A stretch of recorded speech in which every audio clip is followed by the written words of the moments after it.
మ్మ్. ఈనాటి మన లోతైన విశ్లేషణకు స్వాగతం. ఈరోజు మనం తీసుకోబోయే అంశం ఆ పైకి ఒక పౌరాణిక కథలా కనిపించినా లోపల ఒక అద్భుతమైన జీవన సూత్రాన్ని దాచుకున్న ఒక మహాద్భుతం. ముఖ్యంగా శ్రీ గురుమంచి రాజేంద్ర శర్మ అందించిన రామదర్శనం నుంచి సీతాశక్తి వరకు అనే అద్భుతమైన గ్రంథపు మూలాలతో ఈనాటి మన లోతైన విశ్లేషణ మొదలవుతుంది. కరెక్ట్. ఆ పుస్తకం చదువుతున్నప్పుడు నిజంగానే ఒక కొత్త దృక్కోణం దొరుకుతుంది. అవును కదా. అందులోని ఆ విశ్లేషణలో చదువుతున్నప్పుడు నాకు పదే పదే అనిపించిన ఒక విషయం ఏంటంటే, మనం జీవితంలో ఏదైనా సాధించాలనుకున్నప్పుడు లేదా ఒక పెద్ద లక్ష్యాన్ని చేరుకోవాలనుకున్నప్పుడు మనకు ముందుగా కావాల్సింది ఏమిటి అనేది. అంటే భక్తి లేక శక్తి అని కదా మీ ఉద్దేశ్యం? ఖచ్చితంగా.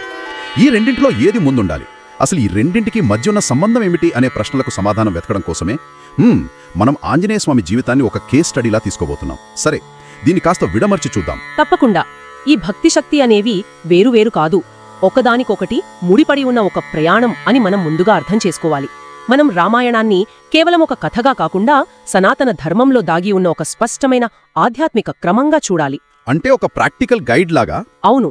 మీరు అడిగిన ఆ ప్రశ్నకు సమాధానంగా మనం ఒక ఫ్రేమ్వర్క్ లేదా ఒక మ్యాప్ను ముందుగానే గీసుకుందాం. అదేమిటంటే భక్తి, దాని ద్వారా సేవ, ఆ సేవ ద్వారా శక్తి, చివరగా దైవంలో లయం. భక్తి, సేవ, శక్తి, లయం. సరిగ్గా చెప్పారు. అంటే ఈ 4 అంచెల ప్రయాణమే హనుమంతుని జీవితం.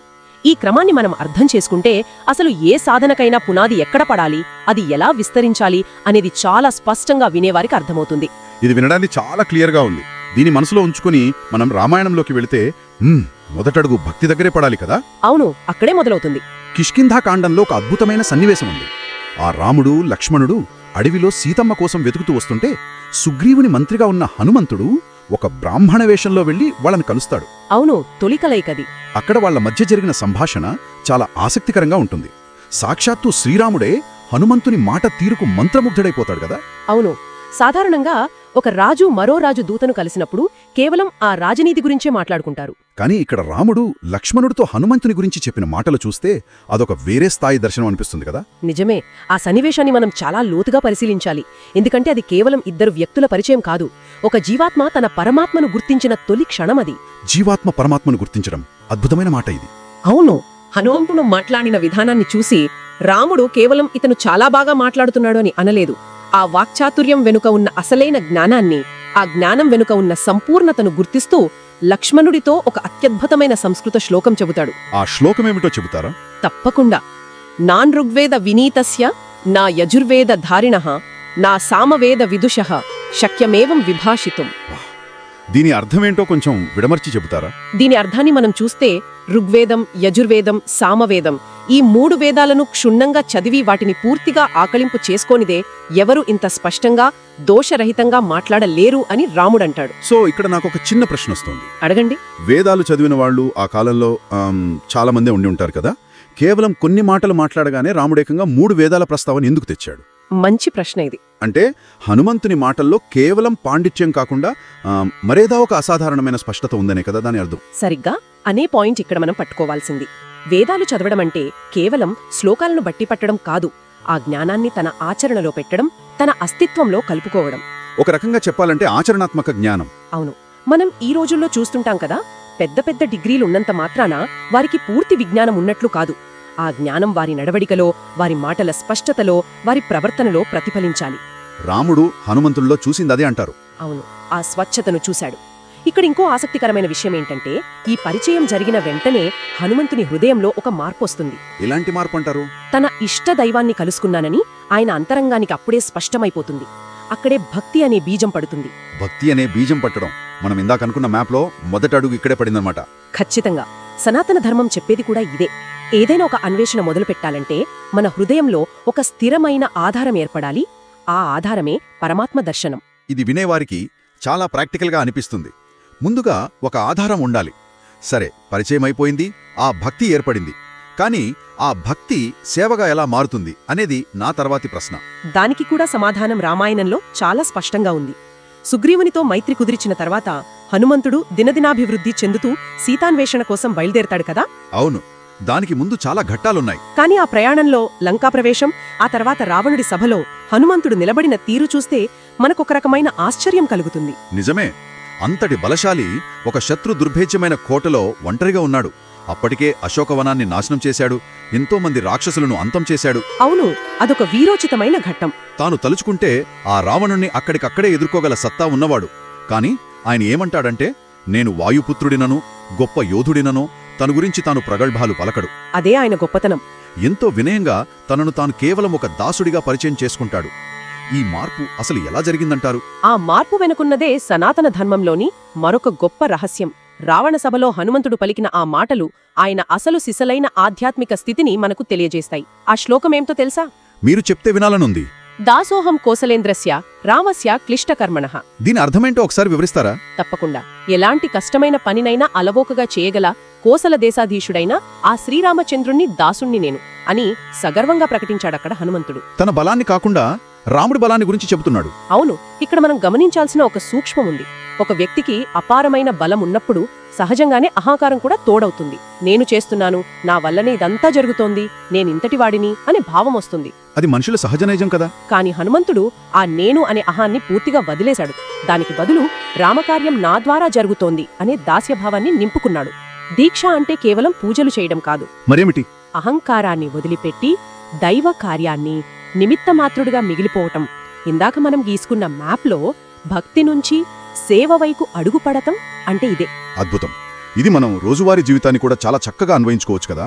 కార్పొరేట్ ప్రపంచంలో అయినా మరెక్కడైనా సరే ఒక గొప్ప పని చేసినప్పుడు దానికి క్రెడిట్ తీసుకోవాలనే తాపత్రయం మనకుంటుంది. అవును, ఆ అహం మనల్ని నడిపిస్తోంది. కానీ హనుమంతుడు ఆ క్రెడిట్ అంతా రాముడికిచ్చేసి తాను కేవలం ఒక ఇన్స్ట్రుమెంట్ లేదా పరికరం మాత్రమే అని ఎంత స్పష్టంగా డిక్లేర్ చేశాడో. సరే, ఇప్పుడు ఈ వినయం, ఈ అహంకార రహిత స్థితి గురించి మాట్లాడుకుంటున్నాం కదా. అవును, సరిగ్గా దీనికి కాస్త ముందు జరిగిన సముద్ర లంఘనం ఘట్టాన్ని చూస్తే నాకు ఒక చిన్న కాంట్రాస్ట్ కనిపిస్తోంది. అదేమిటి? 100 యోజనాల సముద్రాన్ని దాటడానికి మహేంద్రగిరి మీద నిలబడి ఆకాశంలోకి దూకిన వర్ణనుంది కదా వాల్మీకి రాసినది. సమహావేగ సంపన్నో మారుతాత్మజ ఉత్తమః అంటూ ఆ అద్భుతమైన వేగాన్ని వర్ణించారు. అవును, అది చాలా అద్భుతమైన శ్లోకం. అంతకి మహాశక్తి ఒక్కసారిగా ఎలా పేలింది అంటే, నా ఉద్దేశం హనుమంతుడికి ఆ శక్తి ముందే ఉంది, కానీ ఆ సముద్రం దాటే సమయంలోనే ఆ స్థాయిలో ఎందుకు ఉద్భవించింది? ఆ బలానికి మనం ఇందాక మాట్లాడుకున్న ఈ వినయానికి సంబంధం ఏమిటి? ఇది చాలా కీలకమైన విశ్లేషణ. మనం దీన్ని జాగ్రత్తగా అర్థం చేసుకోవాలి. హనుమంతుడికి ఆ శక్తి పుట్టుకతోనే ఉంది, కానీ అది అప్పటి వరకు సుప్త చేతన అవస్థలో ఉండిపోయింది. సుప్త చేతనావస్థలో అంటే? దీన్ని మనం ఒక ఆధునిక ఉదాహరణతో అర్థం చేసుకుందాం. మన స్మార్ట్ ఫోన్లలో బ్యాటరీ సేవర్ మోడ్ ఉంటుంది కదా. ఫోన్లో అపారమైన ప్రాసెసింగ్ కెపాసిటీ ఉన్నా అవసరం లేనప్పుడు అది ఆ శక్తిని దాచిపెడుతుంది. అవును, పవర్ సేవ్ చేయడానికి. ఎప్పుడైతే ఒక ముఖ్యమైన పని లేదా ఆథరైజ్డ్ యూజర్ కమాండ్ ఇస్తాడో అప్పుడు ఆ పూర్తి శక్తి అన్లాక్ అవుతుంది. సరిగ్గా అలాగే హనుమంతుల్లోని అపారమైన శక్తి ఆయనకు అవసరం లేనప్పుడు నిద్రాణమయ్యుంది. తర్వాత జాంబవంతుడు గుర్తు చేసినప్పుడు మేల్కొంది కదా. అవును, ఎప్పుడైతే జాంబవంతుడు ఆయనకు ఆ శక్తిని గుర్తు చేశాడో అది ఊరికే మేల్కొనలేదు. అది కేవలం ఒక ఉన్నతమైన లక్ష్యం కోసం, అనగా ఆ రామకార్యం కోసమే జాగృతమైంది. ఓహో, అంటే ఆ శక్తికి ఒక ఆథరైజ్డ్ పాస్వర్డ్ రామకార్యం అన్నమాట. ఇది భలే ఉంది. అవును, కరెక్ట్గా చెప్పారు. అంటే మన మ్యాప్లో సేవ నుంచి శక్తికి ప్రయాణం ఎలా జరిగిందో ఇక్కడ క్లియర్గా అర్థమవుతోంది. భక్తి స్థిరపడి అది సేవగా మారినప్పుడు ఆ సేవను పూర్తి చేయడానికి కావలసిన శక్తి దానంతట అదే మనలో అన్లాక్ అవుతోంది. ఖచ్చితంగా. ఇక్కడే సనాతన ధర్మం మానవాళికిచ్చే ఒక గొప్ప హెచ్చరిక కూడా దాగి ఉంది. హెచ్చరిక? అదేమిటి? దీక్షలో ఉన్నప్పుడు, కఠిన నియమాలు పాటించినప్పుడు సాధకుల్లో ఒక అపారమైన శక్తి కలుగుతుంది. కాని ఆ శక్తి ఎప్పుడూ స్వార్థం కోసం వాడకూడదు. అంటే కేవలం దైవకార్యానికి మాత్రమేనా? అవును, దైవకార్యానికి, లోక కళ్యాణానికి మాత్రమే దాన్ని వినియోగించాలి. హనుమంతుడి శక్తి అలా దైవకార్యానికి అంకితమైనది కాబట్టే అది ఆయనకు ఎలాంటి ఆటంకం కలిగించలేదు. ఒకవేళ స్వార్థం ఉంటే ఆ శక్తి దారి తప్పుతుందంటారా? అవును, ఒకవేళ ఆ శక్తి వెనక భక్తి లేకపోతే సముద్రం దాటేటప్పుడు మైనాకుడు లాంటి పర్వతాలు అడ్డు వచ్చినప్పుడు ఆయన దారి తప్పేవాడేమో. కాని ఆయన లక్ష్యం స్వచ్ఛమైనది కాబట్టి ఆ శక్తి సకారాత్మకంగా పనిచేసింది. చాలా లోతైన పాయింట్ ఇది. లక్ష్యం స్వచ్ఛంగా ఉన్నప్పుడు శక్తి దారి తప్పదు. సరే, ఆ పవిత్రమైన శక్తితోనే సముద్రాన్ని దాటి లంకలో అడుగుపెట్టాడు మన ఆంజనేయుడు. ఆ తర్వాత అశోకవనంలో సీతమ్మను వెతికే ఘట్టానికి వద్దాం. ఈ పుస్తకంలో దీని గురించి ఒక అద్భుతమైన ప్రస్తావన ఉంది. శ్రీ గురుమంచి రాజేంద్ర శర్మ గారు సుందరకాండకే హృదయంగా వర్ణించే ఒకే ఒక్క చిన్న వాక్యం దృష్ట సీత. అవును, సీతమ్మను చూశాను అని అర్థం. ఇన్ని వందల శ్లోకాల వర్ణనల తర్వాత ఆ 2 పదాలు చదవగానే మనకేదో తెలియని ఒక ఉపశమనం, ఒక విపరీతమైన ఆనందం కలుగుతాయి. కానీ నాకో సందేహం ఎప్పుడుంచో ఉంది. అడగండి. ఈ మొత్తం క్రమంలో ముందుగా రామదర్శనం, ఆ తర్వాత ఈ సముద్ర లంఘనం వగైరా, ఆ తర్వాతే సీతాశక్తి దర్శనం. ఇదే క్రమంలో ఎందుకు జరగాలి?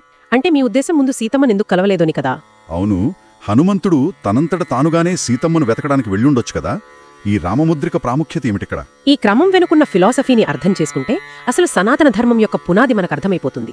ఎలాగో కాస్త వివరిస్తారా? తప్పకుండా. ఈ గ్రంథంలో ఈ విషయాన్ని ఎంత అద్భుతంగా వివరించారంటే, ఈ మొత్తం రామాయణ ఘట్టంలో రాముడు పరమాత్మకు ప్రతీక, సీతమ్మవారు శక్తికి ప్రతీక, హనుమంతుడు జీవాత్మకు ప్రతీక. పరమాత్మ, శక్తి, జీవాత్మ. ఓకే. హనుమంతుడు సీతమ్మను అంటే సాక్షాత్తు జగన్మాత అయిన శక్తిని కలవడానికి వెళ్లే ముందు తన వెంట దేని తీసుకెళ్లాడు? రామముద్రికను తీసుకెళ్లాడు. అవును. ఇక్కడ రామముద్రిక అంటే కేవలం ఒక ఉంగరం కాదు, అదొక మోరల్ కంపాస్, ఒక నైతిక ఆధారం. దైవనామం పట్ల అచంచలమైన భక్తికి అది ప్రతీక. అంటే ఆ రామముద్రిక లేకపోతే? రామముద్రిక లేకుండా అనగా నామస్మరణ అనే ఆధారం లేకుండా శక్తిని ఆశ్రయించడం అత్యంత ప్రమాదకరం. దీన్ని మనం నేటి సమాజానికి అన్వయించి చూస్తే చాలా ఆశ్చర్యంగా ఉంటుంది కదా. ఈ రోజుల్లో చూస్తే చాలా మంది శక్తి వెంటే పరిగెడుతున్నారు. అవును, అందరికీ పవర్ పావాలి. ఆ శక్తి అంటే సంపద కావచ్చు, రాజకీయ అధికారం కావచ్చు, లేదా ఒక కార్పొరేట్ పొజిషన్ కావచ్చు. కానీ ఈ శక్తిని సాధించే క్రమంలో వాళ్ల దగ్గర రామముద్రిక అనబడే ఆ నైతిక విలువలు లేదా ఒక ఉన్నతమైన ఆశయం ఉంటున్నాయా అనేది పెద్ద ప్రశ్న. అలా లేనప్పుడు ఆ శక్తి ఏమవుతుందో తెలుసా? ఏమవుతుంది? ఆశయం లేని శక్తి వినాశనానికే దారితీస్తుంది. ఆధారం లేని శక్తి అహంకారంగా మారి పతనానికి కారణమవుతుంది. దీనికి ఉదాహరణ కూడా మనకు రామాయణంలోనే దొరుకుతుంది కదా. ఖచ్చితంగా. దీనికి అత్యుత్తమ ఉదాహరణ రావణుడే కదా. రావణుడికి అపారమైన శక్తి ఉంది, తపస్సు చేసి సాధించిన వరాలు ఉన్నాయి. కాని ఆ శక్తిని బ్యాలెన్స్ చేయడానికి ఏమీ లేదు. అవును, ఆ శక్తిని నడిపించే ఒక సరైన ధర్మం లేదు, సాత్వికమైన భక్తి లేదు. అందుకే వాడు పతనమయ్యాడు. భక్తి లేని శక్తి ఉన్మాదంగా మారుతుంది. హనుమంతుని విషయంలో అలా జరగలేదు. అవును, హనుమంతుడు అలా కాదు. ఒక జీవాత్మగా ఆయన ముందు పరమాత్మను ఆశ్రయించాడు. ఆ ఆశ్రయం స్థిరపడిన తర్వాతే ఆ పరమాత్మ ఇచ్చిన ముద్రికతోనే శక్తి అనుభవం కోసం ముందుకు వెళ్లాడు. అందుకే ముందు రామదర్శనం, ఆ తర్వాతే సీతాశక్తి దర్శనం జరిగిందనమాట. అవును, ఈ క్రమాన్ని ఎవరైతే తమ జీవితంలో పాటిస్తారో వాళ్ళు ఆ శక్తిని తట్టుకోగలరు. దానివల్ల తమకు, లోకానికి మేలు చేయగలరు. ఇదొక అద్భుతమైన పర్స్పెక్టివ్ అండి. అంటే మన దగ్గర ఎంత శక్తి ఉన్నా దానిని బ్యాలెన్స్ చేయడానికి ఒక పవిత్రమైన బలం, ఒక ముద్రిక ఉండాలన్నమాట. ఆ శక్తిని బ్యాలెన్స్ చేయడం అనే మాట రాగానే నాకు వెంటనే లంకాదహనం గుర్తొస్తుంది. లంకాదహనం ఒక అద్భుతమైన ఘట్టం. అవును, ఆంజనేయుడు తన తోకకు అంటుకున్న మంటలతో ఏకంగా లంకనే భస్మం చేశాడు. అసలదొక ఇంపాసిబుల్ ఫీట్. అంత అసాధ్యమైన పని చేసినప్పుడు ఎవరికైనా అబ్బా నేనెంత గొప్పవాణ్ణి, రాక్షసులందరికీ చుక్కలు చూపించాను అని కనీసం ఒక చిన్న గర్వమైన వస్తుంది కదా. సహజంగా ఎవరికైనా వస్తుంది. కాని ఆయన మనస్తత్వం ఎంత స్వచ్ఛంగా ఉంటుందంటే లంక తగలబడుతున్నా సరే ఆయనలో ఎలాంటి అహంకారం కనిపించదు. ఇదెలా సాధ్యమంటారు? అహంకార రహిత శౌర్యం అంటే అదే. లంకను దహించిన తర్వాత హనుమంతుడు ఎందుకు గర్వించలేదు అంటే అక్కడ జరిగింది తన గొప్పతనం వల్ల కాదని, అదంతా కేవలం దైవ సంకల్పం వల్లే జరిగిందని ఆయనకు పూర్తిగా తెలుసు. ఇది తెలుసుకోవడం అంత సులువు కాదు కదా. అస్సలు కాదు. ఈ అవగాహన రావడం చాలా కష్టం. సాధనలో ముందుకు వెళ్తున్నప్పుడు సాధకులకు అప్పుడప్పుడు కొన్ని గొప్ప అనుభవాలు కలుగుతాయి, కొన్ని అద్భుత శక్తులొస్తాయి. అప్పుడే అసలైన పరీక్ష ఎదురవుతుంది. అవును, ఇక్కడ చాలామంది ఒక పొరపాటు చేస్తారు. ఇదంతా నా కష్టం వల్ల వచ్చింది, నా సాధన వల్ల వచ్చింది అని గర్విస్తారు. అక్కడే వాళ్ల పతనం మొదలవుతుంది. మరి నిజమైన సాధకుడు ఎలా ఆలోచిస్తాడు? నిజమైన సాధకుడు ఏం ఆలోచిస్తాదంటే, ఈ శక్తులు నావి కావు, ఇవన్నీ కేవలం దైవకృప వల్లే జరుగుతున్నాయి, నేను కేవలం ఒక వాహికను మాత్రమే అన్నముతాడు. ఆ స్పృహ ఉన్నప్పుడే ఏ సాధకునైనా ఉన్నత స్థాయిలకు వెళ్లగలడు. అర్థమైంది.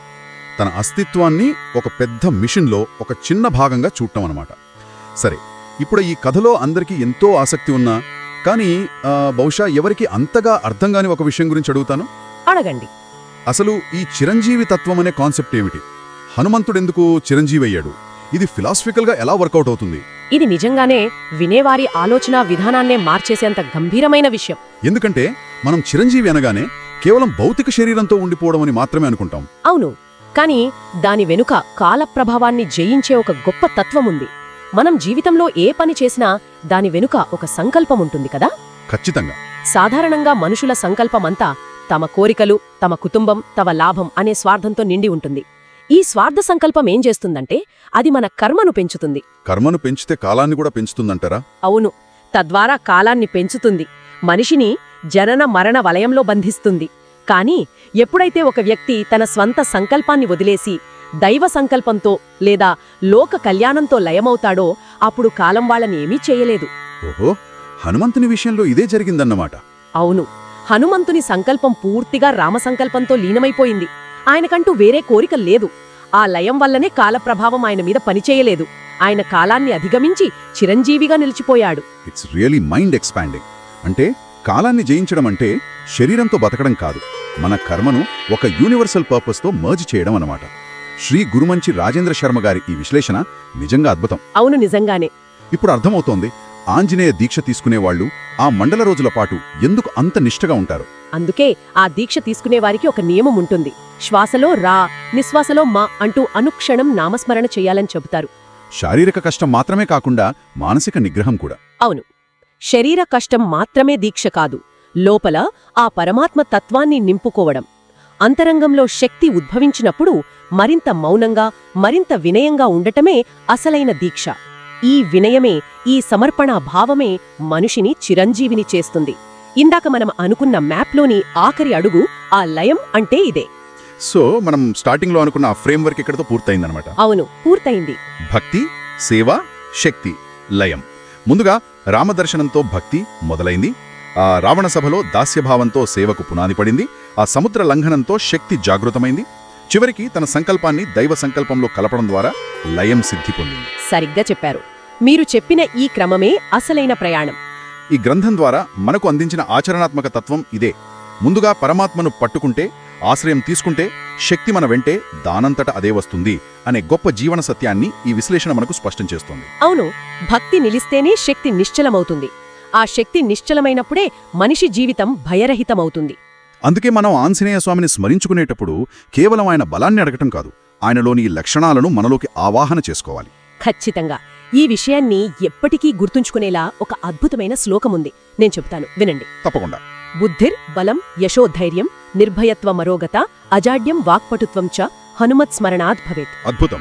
అంటే ఆ చిరంజీవిని స్మరించడం వల్ల కేవలం బలం మాత్రమే కాదు, బుద్ధి, కీర్తి, ధైర్యం, నిర్భయత్వం, ఆరోగ్యం, చురుకుదనం మరియు మాటల్లో స్పష్టత అన్నీ సిద్ధిస్తాయి. ఎందుకంటే ఆయన స్వచ్ఛతకు, పరిపూర్ణతకు మారుపేరు. ఎంత అద్భుతమైన ప్రయాణం! ఈ రోజు మనం చూసిన ఈ విశ్లేషణ ఆ కేవలం రామాయణ కథను మాత్రమే కాదు, మన సొంత జీవితాలను కూడా రివ్యూ చేసుకునేలా చేసింది. అవును, మనందరికీ ఇది అవసరం. ఈ చర్చను ముగించే ముందు వినేవారికి ఒక చిన్న ఆలోచనను వదిలి వెళ్లాలనుకుంటున్నాను. మనందరి జీవితాల్లో ఎంతో కొంత ఆ శక్తి అనేది ఉంటుంది. అది మనకున్న నైపుణ్యం కావచ్చు, మేధోశక్తి కావచ్చు, లేదా మన వృత్తిపరమైన స్థానం కావచ్చు. కానీ ఆ శక్తిని సరియైన దారిలో నడిపించే ఒక రామముద్రిక అనబడే ఆ నైతిక ఆశ్రయం మన దగ్గర ఉందా? ఒక నిస్వార్థ ప్రయోజనం కోసం, ఒక ఉన్నతమైన ఆశయం కోసం మన శక్తిని మనం ఎప్పుడు మేల్కొల్పుతాం? ఈ ఆలోచింపజేసే ప్రశ్నను మీకే వదిలేస్తున్నాను. మళ్ళీ మరొక అద్భుతమైన అంశంతో కలుద్దాం.